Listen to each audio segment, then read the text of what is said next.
सदाशिवसमारम्भां शङ्कराचार्यमध्यमाम् अस्मदाचार्यपर्यन्तां वन्दे गुरुपरम्पराम्। ॐ परं वरिष्ठं ब्रह्मिष्ठं परमानन्दरूपिणं परमार्थानन्दयतिं सद्गुरुं प्रणतोऽस्म्यहम्।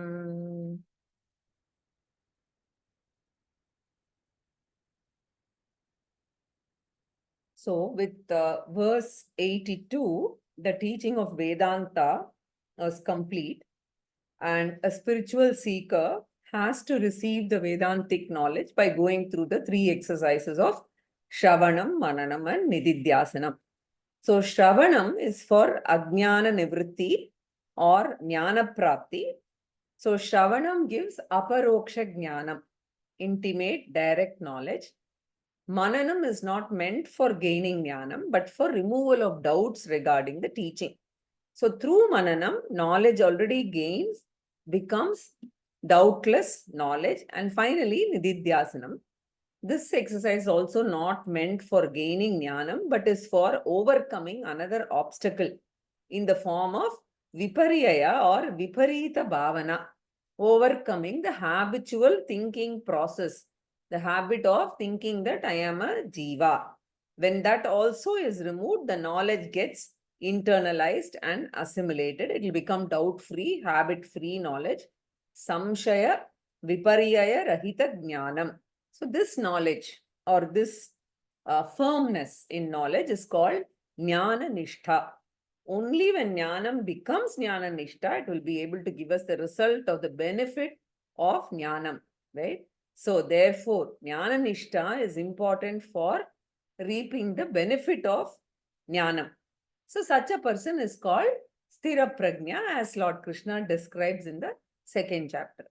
So in verse 83, Shankaracharya said, the one who has gone through all these three exercises, Shavanam, Mananam, Nididhyasanam, becomes a Sthira Prajna. He reaps the result of this knowledge, which is Jivan Muktihi, liberation even while alive. And here the Jivan Mukti is explained, and that is what we were seeing. We completed in the last class. So Jivan Mukti is basically freedom from samsara. And I said there are two types of samsara. One is freedom from intellectual samsara, and the second is freedom from emotional samsara. Now, what is intellectual samsara? It is in the form of self-ignorance leading to self-misconception about oneself, that I am a limited jiva, right? So, this will go away through jnana. So, there is a second samsara, which is emotional samsara, which is a result of the intellectual samsara. The emotional samsara is in the form of varieties of emotional problems, right? So, this emotional samsara has already been reduced considerably, as I said, through sadhana chatushtayam and karma yoga part itself, right? So, and by focusing on vairagyam, he has reduced emotional samsara already, because ragadvesha is the primary cause for samsara. So, vairagyam is considerably reduced. So, ragadvesha is likes and dislikes, strong likes and strong dislikes. So after Jnanam, the same Vairagyam is reinforced, right? So Vairagyam means detachment, and this detachment is reinforced later. So he is free from emotional samsara. So this doesn't mean that he is actually rid of emotions. We have to be very careful, right? So the function of the mind is to have emotions, etc., right? That's why we are a human being. So it is not that emotions will go away and they'll dry up, etc. Emotions are no more a burden, right? So he looks upon the emotions, that is the liberated person, as a, he just looks at it as a blessing, as a Ishvara Vibhuti, that's all, right? So fine emotions are there, but without causing any upheavals or pain to the person, right? So it is no longer a burden. Intellectual and emotional samsara are gone once he is a Jivan Muktaha. So even after gaining Jnanam, he continues to live because he has prarabdha karma. and he has to depend, he will have to exhaust the prarabdha karma, whether it is a short life or a long life, it is determined by the prarabdha, and it will take time for the prarabdha to get exhausted, right? So, but the Jivan Mukta Jnani never looks at his prarabdha as, a burden or anything, right? He does his work and moves on, right? So, this is Jivan Mukta Phalam, which we have concluded in the verse 90, which we completed in the last class. Basically, it is freedom from both intellectual and emotional samsara. Now we are going to talk about another result, another phalam in the form of Videha Mukti. Now, a very important point which I keep speaking about, maybe you have noted, maybe you can note now before I get into the Videha Mukti topic. Jivan Mukti, that is liberated while living and enjoying the benefits of that, is only seen in this Advaita Parampara. There is no, liberation which is after reaching a place after death. Who can go and check, right, after death? This is the only philosophy, Advaita Vedanta, in which a person enjoys the Jivan Mukti, right, in this life itself, and is not waiting for something to happen posthumously. We have to note that. It doesn't say you have to go to Swarga to reap the benefit of what you have done now. It says you can live a life reaping the benefits of Jivan Mukti. We must note that, right? So now, moving on to Videha Mukti, we are going to talk about another result, another phalam in the form of Videha Mukti. It's a discussion of what happens to a jnani at the time of physical death, or the fall of the physical body when he is, obviously the body is mortal, right? So the jnani has accepted the mortality, and it will fall at the time of the prarabdha getting over. Whenever the prarabdha is completely consumed, death will happen. And a jnani's physical death, very important, is called paranta kalaha. So, in Kaivalya Upanishad, we saw this. Vedanta Vijnana Sunishchitarthaha Sannyasa Yogad Yataya Shuddha Sattvaha Te Brahma Lokeshu Paranta Kale Paramrita Parimuchyanti Sarve. Right? So, Ajnaninaha, that is the death of the normal people, Ajnanis, is called Antakala. A jnani's death is Parantakala. And an aside note, we chant this when we actually invite the sannyasi into the house with Purna Kumbham, because we are reminding him and we are praising him, right? So that is why this is chanted. So, Ajnani's death is Antakala, Jnani's death is Parantakala, and we must know the difference between Jnani's Parantakala and Ajnani's Antakala. That is the topic of Videha Mukti. Okay, so let's enter the shloka proper. Aham brahmeti vijnanat. Aham brahmeti vijnanat. Kalpakotishatarjitam. Kalpakotishatarjitam. Sanchidam vilayam yati. Sanchitam vilayam yati.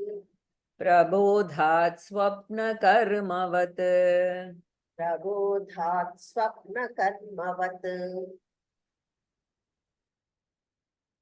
So again, just to make a point here, Sanchitam vilayam yati is what I pronounced. Please note that Bhagini pronounced it as Sanchitam vilayam yati. Now, when we are chanting the Vedas, we have to chant only the way Bhagini chants, vilayam yati. Whereas in a normal shloka, whatever is, coming to you, you can use. You can say vilayam yati or vilayam yati. But whatever you say, it is better to maintain consistency right through, right? Very good, Bhagini. I see that you consistently say vilayam yati, yai, right? Very good. So, this discussion of Videha Mukti requires some background information. So, knowledge of law of karma. Now, we did this in Introduction to Vedanta. I don't know how many of you remember this. So we will quickly go over this revision. So Vyasacharya has actually written several Puranas, voluminous Puranas, elaborating the teachings of the Veda. And these Puranas teach both the Veda Purva Bhaga that deals with Dharma Shastram and Veda Anta Bhaga that deals with Brahma Shastram. Okay, Dharma dealing with the right way of living life, and of course the Veda Anta Bhaga dealing with the Jnana Kanda. So it is presented in the form of a very beautiful shloka, right? As Ashtadasha Puraneshu Vyasasya Vachanadvayam. In all the 18 Puranas, Vyasacharya has conveyed two main messages. Ashtadasha Puraneshu Vyasasya Vachanadvayam Paropakara Punyaya Papaya Parapidanam. So there are two cardinal messages of Dharma Shastram, right? Veda Purva Bhaga, the former part of Veda. Para Upakara refers to all our activities which contribute to well-being of others, which are beneficial to others, right? Helping others, being contributors instead of just being consumers. So the contributory activities like Pancha Mahayajna, right? Any of those services all come under Paropakara Karmani. The second one, Papaya Parapidanam. The second group of activities is Parahimsa Karmani or Parapidana Karmani, which is activities that will harm others, right? So animals, plants, environment, anything that we harm, right? So that is all coming under this Parapidana Karmani. So if we are misusing our environment and we are also being very cruel to animals, plants, etc., that will also come back to us in the form of law of karma, right? So whenever we harm anybody, all of this is coming under Parapidana Karmani, any living being for that matter, right? So Dharma Shastra talks about a special type of result. The special type of result called Punyam and Papam, which is very, very unique to our Shastra. So the law of karma says that Paropakara Punyaya Papaya Parapidanam, right? So activities, basically helpful activities where we are serving others, we are helping others, will produce a special result called Punyam. Harmful activities will produce a result called Papam. So this Punyam and Papam are special results and uniquely talked about by the Vedic scriptures only and very unique to Hinduism. What produces Punyam and what produces Papam depends on the scriptural injunctions as well as the motive. Why motive? Like I think I explained this in the introduction to Vedanta classes. You can go back and listen to it. Like a doctor cutting somebody with a knife is not a papa, right? It is a combination of scriptural injunction and based on motive. So this is a very, very unique concept which you cannot see anywhere else, right? So they are apaurusheya vishayam, which is, can't be seen or discerned through the sense organs, right? Veda Pramana Matra Siddham. Only through Veda Pramanam we come to know about this, right? So they are called Adrishtam, invisible special results, and therefore only Punyam and Papam. And best is not to translate them, just Punyam and Papam, leave it like that, right? So they are produced continuously as we live. Whenever we whenever we help others, whenever we do good deeds, and whenever we indulge in wrong activities also. And they are stored in the Karana Shariram, and therefore Karana Shariram, which is Avyaktam and invisible, it has the stored Punya Papam also, and it is invisible, right? And we have been earning them not only in this Janma, but in countless past Janmas, not only human Janmas. Basically, we earn fresh Punyam and Papam only in human Janmas, but the Papam and Punyam continuously has been coming through many, many, many Janmas. Animals don't earn Punyam, they can only exhaust their Papam or Punyam. They don't earn any Punyam or Papam. So they are not responsible for their life. They are not responsible for committing bad actions. Like, for instance, if a buffalo crosses the road at the red signal, right? You can't hold the buffalo responsible. Of course, the guy who's taking the buffalo across, you can hold him responsible, but not the buffalo. So the animals don't have any punyam or papam. Same way with the living, the plants also, right? So the human beings' activities in the current life and past human birth, we store in as punyam and papam in the karana shariram, and they remain unmanifest for a length of time, depending on the type of karma, right? Which we don't know. Different karmas have different gestations or incubation period, during which they remain unmanifest, and at the appropriate time, they manifest in the form of favorable situations, generating happiness, and unfavorable situations causing pain. So a very important point to be noted is that we earn adrishta punyam and adrishta papam and stored in karana shariram, and this punya papam is called karma also. So the karma actions are also called karma. Papam and punyam also are called karma. So we should remember what meaning it is depending on the context. Okay. So karana shariram is extremely powerful because of the punyam and papam. In fact, karma is the most important force, powerful force in the entire universe. So if you ask, what is behind the powerful force behind the universe? It is the karma, right?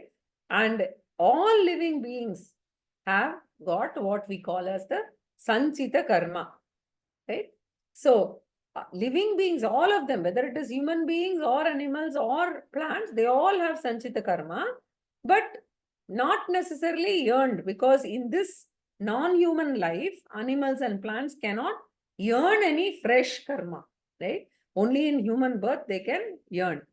But because of some karma, they are, plants or they are animals, they still have sanchita karma in them. So all living beings will have sanchita karma, right?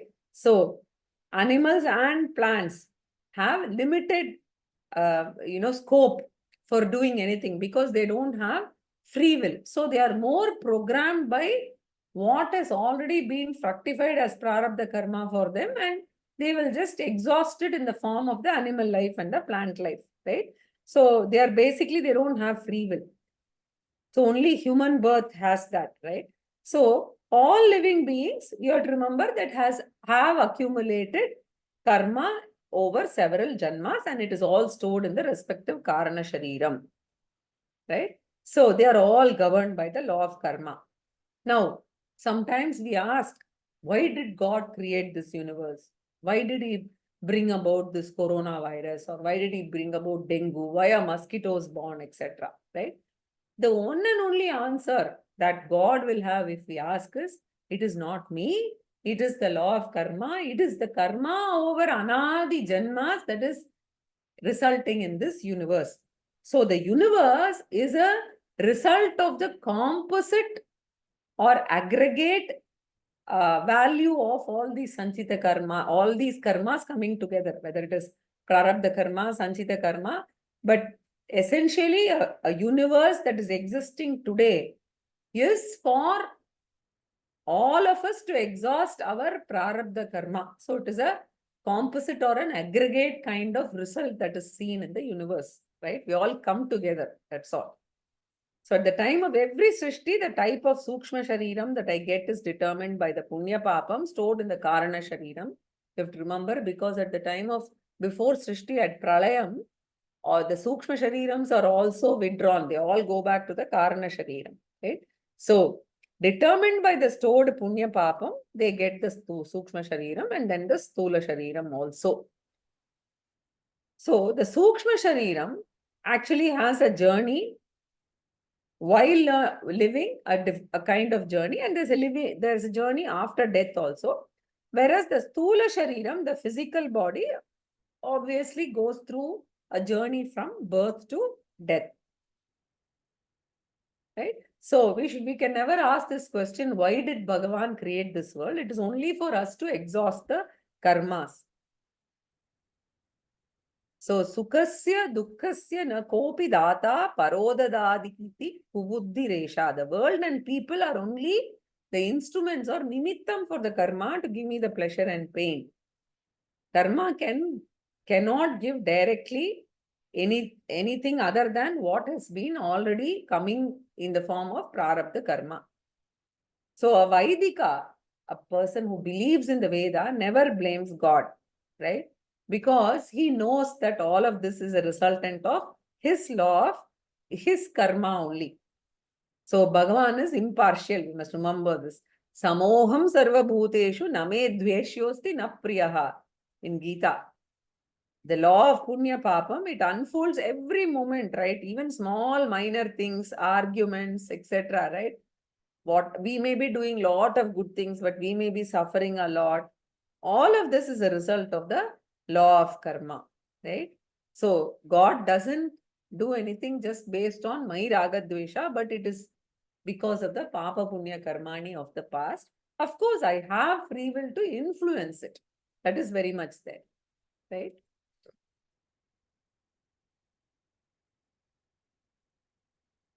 So, and this punya papa karmani is broadly classified into 3 types, known as sanchita karmani, prarabdha karmani, and agami karmani.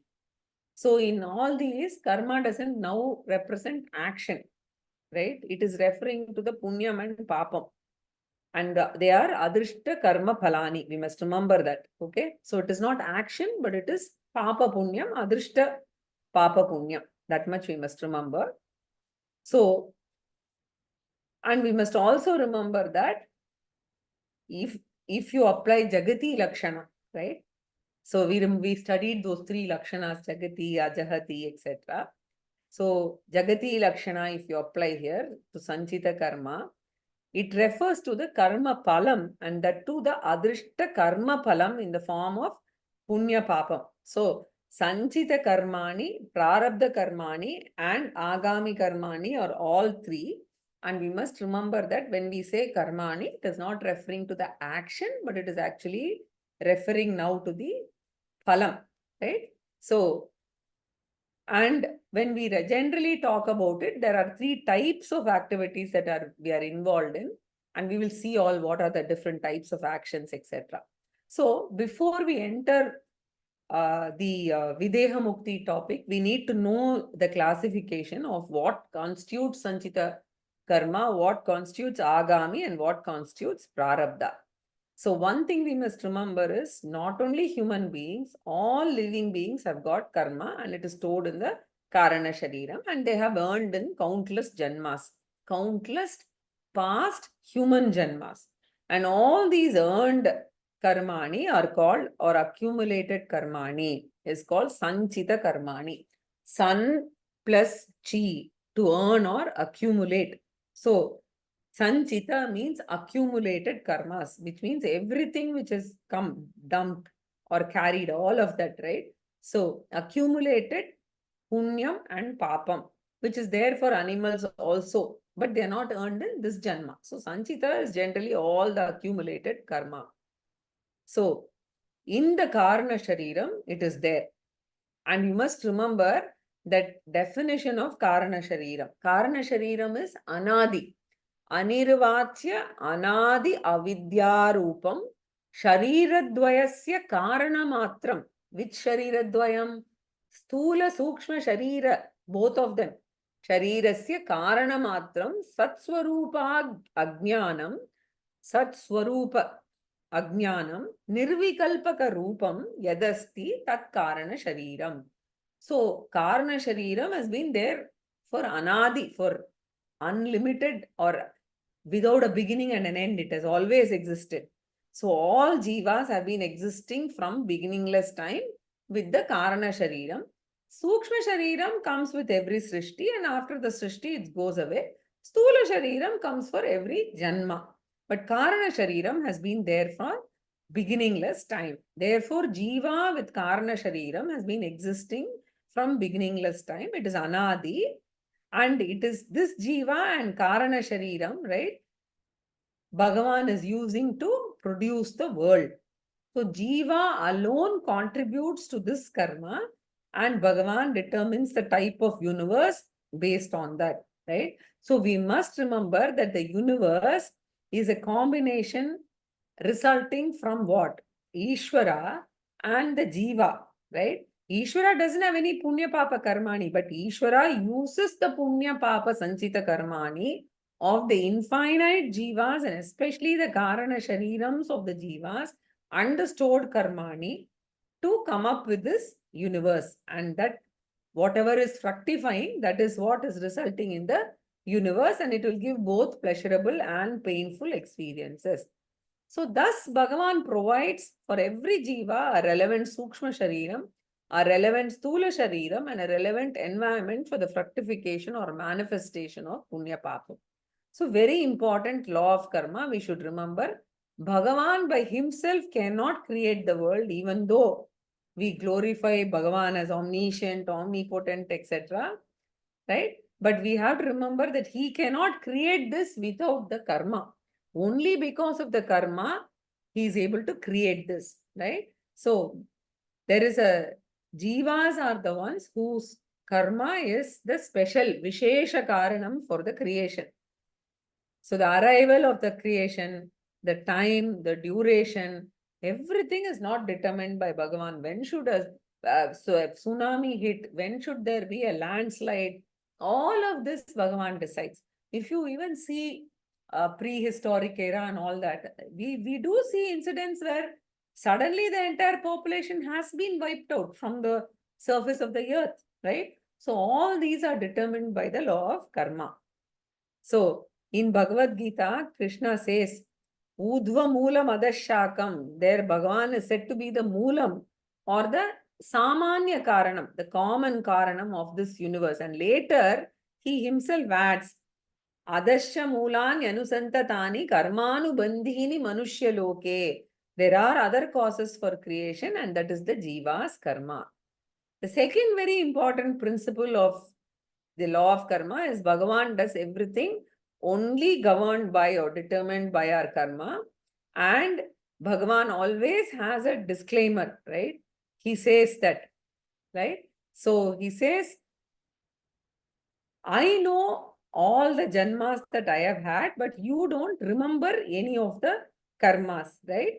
So therefore, just because I don't remember which the karmas, that is not Bhagavan's problem, right? Because none of us remember the past karmas, right? From all these years, all these janmas. So we don't know. So we ask these questions, why me, etc. But Bhagavan is just going ahead based on the law of karma. And the moment there is a tragedy, that is when people start questioning all this, right? So, and at that time, an understanding of agami, prarabdha karma and all won't work. In normal days, if we understand this, then when adversities and calamities hit, we are able to relate much better. So the second type of karma, which is prarabdha karma, prakarshena phaladanaya arabdam. So it has started becoming active. So you think of sanchita karma as something that is residing as, FD, and a part of it needs to be, is maturing. Your entire portfolio is there, and then one small part of it is maturing, and that is going to, take care of your finances for say the year or something. So this part will be the prarabdha karma. Okay, the rest of it is the sanchita karma. So prarabdha karma is something that has started fructifying, and Swamiji gives this beautiful example. He says, when this the running race, right? When he's the race competitors, they stand on your marks, and then they say they just they use a gun shot or something. The minute the person starts running, right, after that he can't stop. So it's like that prarabdha. Once it starts, there is no stopping. It has to continue till it completes its complete trajectory. That is prarabdha karma's speciality, right? So once I hear the whistle, I start running. So similarly, the prarabdha, once it starts executing, it will not stop until it is exhausted. So in the current birth, what type of sthula shariram I should have, whether it is an animal shariram or a person's, a human being, what kind of parents I should be born to, what kind of family I should be born to, all of this is determined by the fructifying prarabdham. Even genetic diseases, parentage, everything comes from that. So which country I am born in, all of them. And throughout my life, there are things that happen for which I have not worked. And when I work for something, sometimes I don't get the recognition that I am supposed to get, right? So many things like this happen that for which there are no explanations, right? So sometimes I'm treating some diseases, but then I get into some other problem, etc. Right? So we must remember that a Vaidika never questions this because he knows that he is one contributor through his free will, but the law of karma is also operating alongside. So we don't know what is the karma that is actually fructifying and working at that moment in time. So that is why a Vaidika looks at Sukha dukhe same kritva labha labho jaya jayo, a karma yogi, right? He takes everything as Ishvara prasada. So what type of old age I have, that is influenced by prarabdha, and what type of journey I undertake after death, right? And then the next birth, etc. So we don't know when the person will take next birth, what is the time gap, all of these we don't know. We don't even know if the same time scale operates, right? There are shastras which talk about some of these and talks about the journey, etc. But we really don't know what those time scales are. So this is a discussion on prarabdha karma. So once a karma fructifies, throughout the life, we exhaust that karma. So in the case of animals, plants, they only exhaust and they are not accumulating any fresh papam and punyam. Then the third category is agami karma. That is the punya papam that we can earn in human birth. So animals have got sanchitam, animals have got prarabdham. Both are there. As bhokta, they will experience the prarabdham. But animals can never become a karta and produce punya papam because they cannot take responsibility. They don't have free will. They don't have a functioning free will, right? So basically, animals' next janma is determined by the fructifying prarabdha, that's all. But they don't have any fresh agami during the animal janma or the plant janma, right? So, whereas human beings alone have got this very, very unique opportunity of free will through which he can exhaust the prarabdha and also influence the prarabdha, influence this janma. So, अवश्यम अनुभोक्तव्यम कृतं कर्म शुभाशुभम नाभुक्तं क्षीयते कर्म कल्पकोटि शतैरपि. So all past karmas, good and bad, must be endured by each. For even after 100 crore kalpas, the past karma will not wear off unless it is exhausted. So we can never escape the clutches of karma. We can perhaps manage it, right? But you have to remember that today a murderer or a robber may be able to escape the law, local law, but the divine law, we can never escape. We have to exhaust whatever is the result. So one of the primary purposes of human janma is exhausting the prarabdha. And of course, there is a greater purpose, the opportunity to generate fresh punyam and papam. So papam in the current janma, punyam in the current janma, it is called agami. Agami means agamishyati iti agami. This karma I am doing now will fructify later. Later means sometimes it can fructify in the current janma itself, sometimes in the future janma also. So we don't know. Because sometimes we may need a new body to exhaust that. So we'll have to wait for that to start fructifying. So this body, we may not be able to exhaust that particular type of karma. So after getting human birth, I have a very big advantage, right? And I will be a fool to throw away that advantage.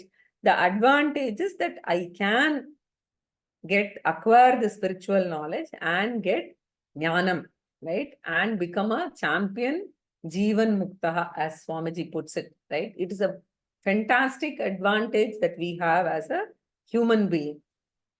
But I can also blow up by not coming to the spiritual side at all. So the law of karma reveals the greatness of the human janma that we must remember, right? All the different forms of human janma. Different types of janmas and human janma in particular, and what can be done in the human janma. So, Agami karma itself, let us see a little more. Now, all the scriptures address human beings only because they have this special status, because they can control partially through their free will, they have that faculty. So, the scriptures highlight the choice of Agami karma, what they can do. Obviously, animals and plants can't do this, so it is only addressing the human beings, and scriptures talk about varieties of action. 4 types of Agami karma generally we talk about. So I thought better to clarify here because we often get confused with this, right?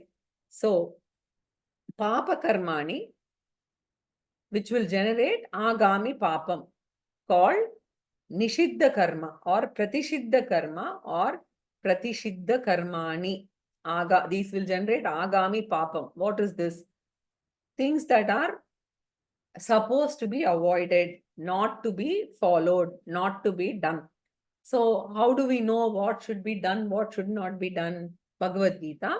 In the 16th chapter, Krishna talks about the Asuri Sampat, right? So, all those Asuri Sampat, whatever is talked about, we are not supposed to follow, we are supposed to carefully avoid, right? So, that is the Nishiddha karma or Pratishidda karma. Very simple, hurting others, all of them comes under that category, right? So, this is the first type.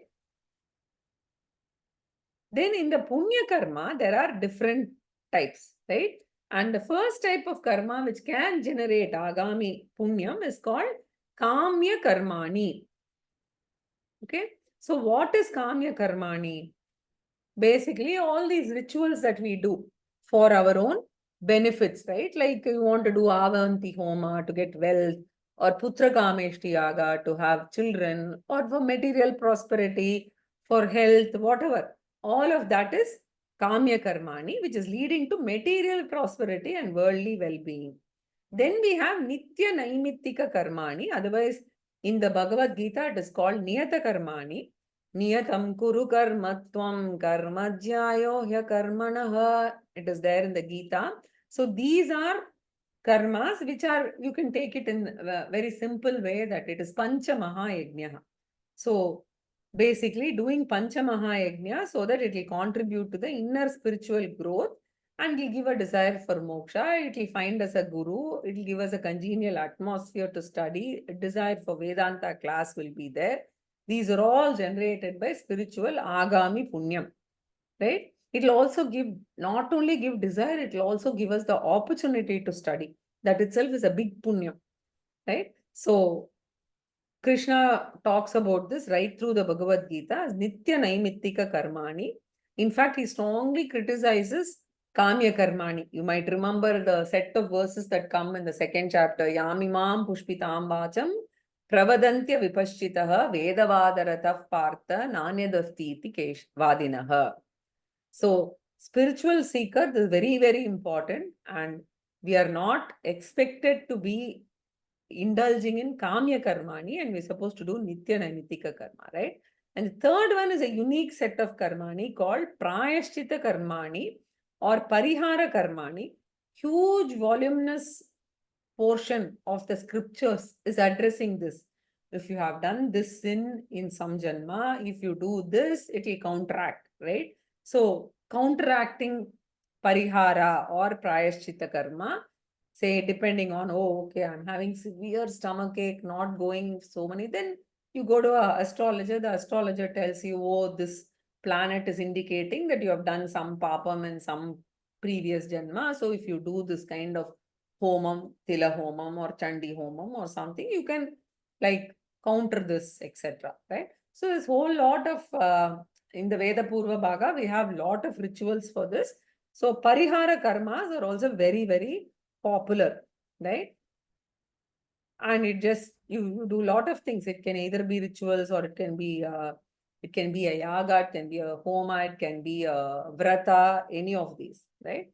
So prayachita karma, basically it is, what is happening is you're spending your time in trying to counteract something that you're not even aware of, right? So basically what we have to take away from this is as Vedantic students, spiritual seekers, we have to increase the Nitya Naimitika karma through Panchamahayajna. The only way to come to Jnanam and ultimately gain Jnanam and then moksha, right? So in the case of Ajnani, what happens is the prarabdha gets exhausted, especially in human life. What happened? It is getting exhausted, but agami is also coming in. It is getting replenished by more and more agami. Therefore, we are keeping on replenishing the punya papam through human birth, and the sanchitam will always either be increasing or the same. There is no question of any solutions for sanchitam. So sanchitam is the one that is getting accumulated through the fresh agami karma, because at the end of this janma, it is going to get added to the sanchita karma only. And the punarapi jananam, punarapi maranam cycle will continue all the way. But in the case of jnanam, a special law comes into action. Right? So that is this verse. And Shankaracharya takes up Sanchita karma of a jnani in these two verses, 91 and 92. Right? So our Karana Shariras are there in Maya of Ishvara. Right? So on the basis of that only, the Srishti is happening, as I said. Na rupamasyeha tatopalabhyate nanto na chadir na cha sampratishta. Creation is basically a cyclic process, and the Sanchita continues in our Karana Shariram even during Pralayam. So Shankaracharya says the entire karma of jnani is demolished, eliminated in one sweep by the jnanam. Aham brahmeti vijnanat, by gaining the knowledge, right? That not by saying Brahman is Satyam, Anantam, etc. No. Very clearly by claiming I am everything. Aham brahmeti vijnanat. I am everything. Idam sarvam yadayam atma. Ahameva adastat, aham purastat, aham paschat, aham dakshinatah, aham uttaratah. When I say that, I have, and I mean it, I have woken up to my superwaker nature. So, aham brahmasmi iti vijnanat. So, through Mahavakya Vichara, sanchitam vilayam yati. Sanchitam means sanchita karma. Vilayam yati dissolves or disappears. And the sanchitam is kalpa koti shatarjitam. The sanchitam earned in crores or hundreds of crores of kalpas. And kalpa, you know, is one day of Brahmaji is about 200 Chaturyugas, 864 crores years or something like that, right? So it's all eliminated in one stroke of knowledge. And our first response will be, it is unbelievable, right? For us to swallow this. How is it possible, right? So Vedanta gives three pramanas, Shruti, Yukti and Anubhava. Shankaracharya here doesn't speak about Shruti, but we should note that Shruti is primary and Vedanta is Shruti based, and therefore we should understand the Shruti revelation, right? So the famous verse in Mundaka Upanishad, Vidhyate Hridaya Grantihi Chidyante Sarva Samshayaha Shiyante Chasya Karmani Tasmin Drishte Paravare, right? So Asya karmani shiyante, especially sanchita karmani, all of them will perish. We saw this in Mundaka Upanishad. And also in Gita, Yathaidhamsi samiddhognihi bhasmasat kurute Arjuna jnanagni sarva karmani bhasmasat kurute tata. Just as the huge fire, forest fire, right? It swallows buildings, swallows everything in one stroke. Similarly, through Shravana Manana Nididhyasanam Jnanam, the fire, the Jnanagni has been fed and it's a huge conflagration. Yathaidamsi samiddhognihi. Similarly, the Jnanam can destroy all the Sanchita karmas. It has the power. Then we have to give the logical reasoning or yukti. What is that? Jnanam destroys anything that is mithya. Karma is required to destroy things which are real. Like if you take rope snake and real snake you cannot destroy by jnanam, right? You can't take a cobra and say, I'll destroy it with jnanam. No. But if it is a mithya snake, which is, an imagined snake, then you can destroy it through jnanam. So yat mithya tat jnanena nashyati, and the size doesn't matter at all, right? Because mithya, the entire creation itself can be negated by jnanam because the creation is mithya. We are not destroying anything by karma. So that is why we take the example of a dream. So imagine that a dream guru and a dream disciple are conversing. So Guru knows the vast dream world and says the entire dream world will be eliminated in one go. In Vicharasagra, this example comes, right? So, and he says this is a dream universe, etc. And the cause is the waker that is you, right?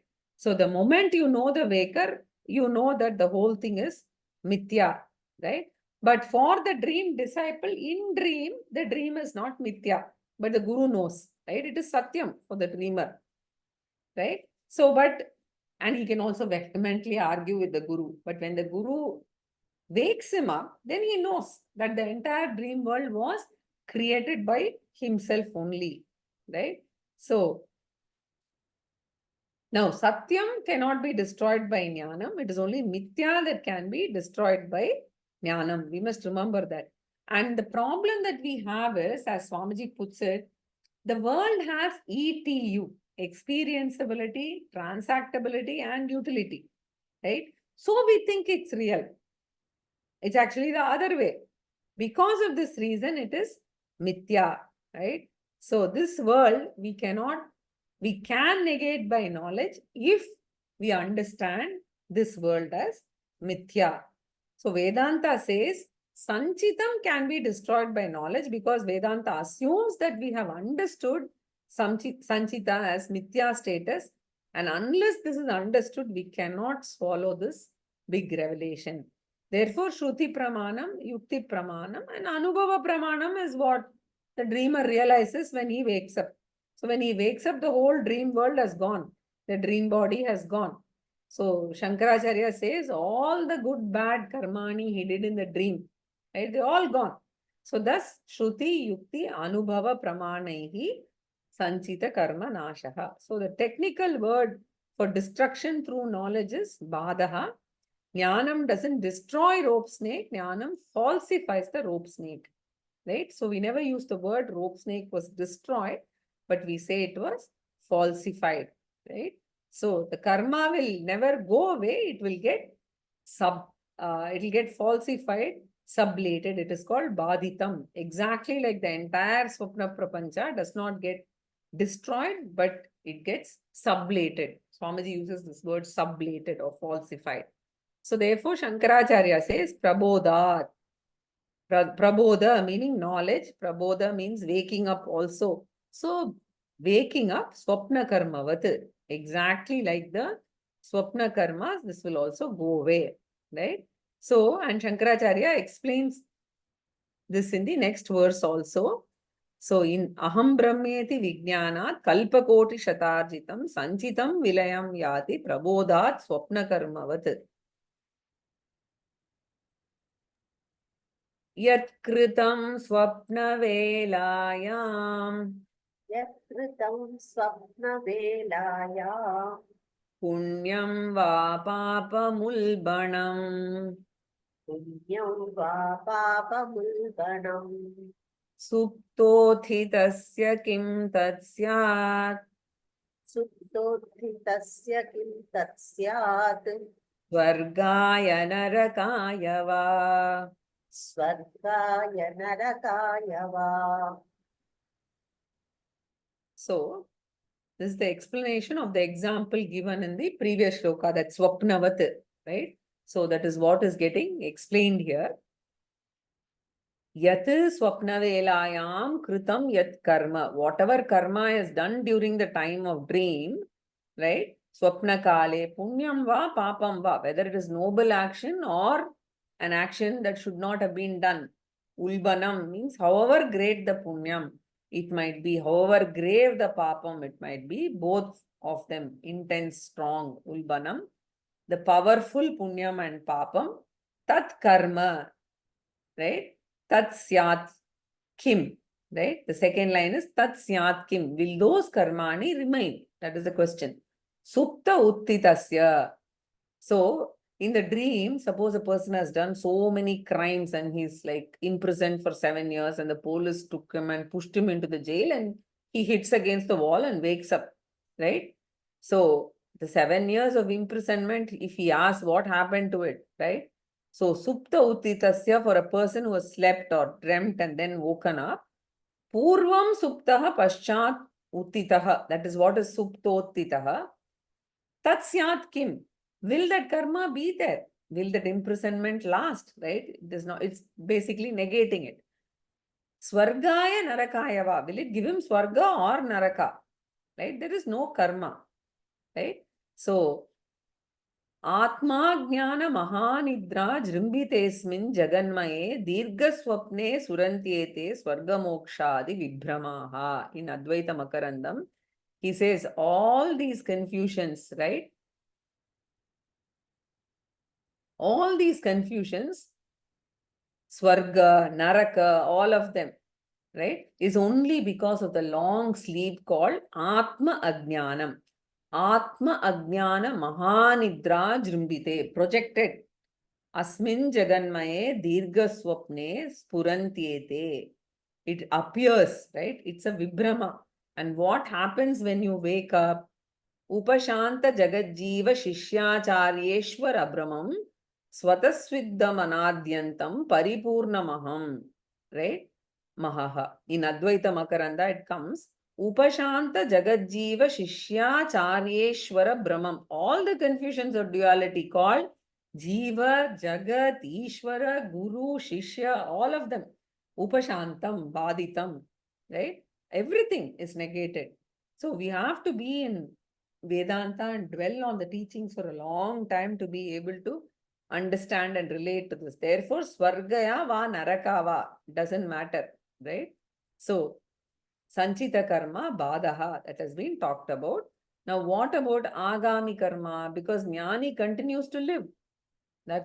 He lives even after Jnanam, right? So, that is a big difference between the regular dream and the spiritual awakening. We have to remember this difference, because we should not stretch the dream example too much, right? So you know it is mithya, it disappears, but in spiritual awakening, Jnani knows very clearly this world is like dream, it is mithya. He knows this doubtlessly, but he knows that the world will not disappear. So he remembers I'm a super waker, but functions as a waker in the world, interacting with people and doing a lot of actions, right? So Loka Sangraha Karmani, he does to help people, serving the society, etc. Right? So according to Vedanta, basically even the actions of the current Janma of a Jnani, even the actions of the after the rise of the knowledge, right? There is this view that they are included in the Sanchitam and destroyed. Normally, in the case of an Ajnani, all the karmas done in the current Janma are classified as Agami. But in the case of a Jnani, the karmani done in this Janma up to the rise of knowledge is categorized as Sanchita and gets destroyed. And that is the Papa Punyam, etc. Only the fresh karmas that comes in is actually called Agami karma for a Jnani, only post Jnanam, right? And Jnanotpatti Anantaram Jnani Deha Kritam karma, right? The karma done by Jnani post his Jnanotpatti, right? So he doesn't identify with the body. That is why it is said what Jnani Deha Kritam, done by the Jnani's body, because he doesn't have that special abhimana towards his body. Pashyan, Shunvan, Spishan, Jigran, he is just doing all the karmas and remembering Naiva Kinchit Karomiti. Therefore, the actions are not done by with the ahankara or abhimana or with a motive. There is no motive that I should get the benefit of karma. He doesn't ask for punyam. He doesn't ask for anything from God, etc. Will it generate punya papa? For the answer to that is given in shlokas 93 and 94, which deal with agami karma, right? So the order is changed. Sanchita first, then agami, then prarabdham will be third. Swamasangamudasinam स्वमसङ्गमुदासीनं Parignyayana bhoyata परिज्ञाय नभो यथा न श्लिष्यते यति किञ्चित् न श्लिष्यते यति किञ्चित् कदाचित् भावि कर्मभिः. कदाचित् भावि कर्मभिः. So here yatihi literally means a sannyasi, but we have to focus more on internal sannyasa or renunciation, right? Internal, not the external. So internal renunciation of ignorance and misconception, ahankara, mamakara, ragadvesha. Basically, even as a karma yogi, he has avoided ragadvesha. Now, he doesn't have any kartrutva, bhoktrutva, bhavana also. That status is gone. Therefore, from the standpoint of a jnani, right, if you see, he's like a child or like an animal or like a plant only. He doesn't have any abhimana or ahankara, right? So you should look at it not for other reasons that he's an animal. He's like innocent, like a child or an animal who doesn't know what is happening, not intentionally doing any karmas, right? No doership, no motive. So even a grihastha jnani, when he does pancha mahayajna in the sankalpa, he will not say durita kshayadwara Shri Parameshwara Pirtyartham, right? Because as a grihastha is a routine. But he doesn't seek punyam. He doesn't want to eliminate papam. This punya papa notion is gone away even for a grihastha jnani who is performing nitya naimittika karma like sandhya vandanam or his daily parayanam, etc. So Acharya says here, yatihi, one who has given up the ahankara, kartrutva bhavana, and who is from the karma standpoint very similar to a baby, right? So this is such a person, the jnani yati has given up ahankara and kartrutvam, right? Parignyaya, by knowing through panchakosha viveka, he knows, right, that he is Atma. I have no relationship with Sharira Trayam. I am like Nabho Yata, like space, Asangaha and Paramartika Satyaha. And Udasinam means Akarta and Abhokta, Asangamam, Udasinam, Parignyaya, having claimed as myself, Asangaha. He doesn't say Atma is Akarta, Abhokta, etc., which we say as initial students, right? He says, I am Akarta, I am Abhokta, right? So, nashlishyate, the jnani doesn't connect himself, identify himself with karma, and he also doesn't call karma phalam. He feels in his mind there is no karma phalam, it doesn't rise at all, right? He's completely indifferent to whatever is being done. There's no ahankara, right? So there's no karma phalam, etc. Nashlishyate, he's not affected by kinchit, even a little bit, at any time. Kadachit, bhavi karma bihi, meaning the future, post knowledge. After knowledge, any karma that he has no connection with the karma. He will not produce any punyam or papam. So the pramanam for this is, of course, the Bhagavad Gita Vakyam, which we see, Gata Sangasya Muktasya Jnanavastita Chetasaha Yajnaya Charatak Karma Samagram Praviliyate. So Acharya says that, right? So he says here that he is not actually concerned about any of these, whether it is karma, karma phalam, he doesn't think whether it is agami, all of this. He's childlike, right? So we'll stop here and we'll continue next week with agami karma and prarabdha karma. Purnamada Purnamidam Purnat Purnamudachyate Purnasya Purnamadaya Purnameva Vashishyate. Om Shanti Shanti Shanti.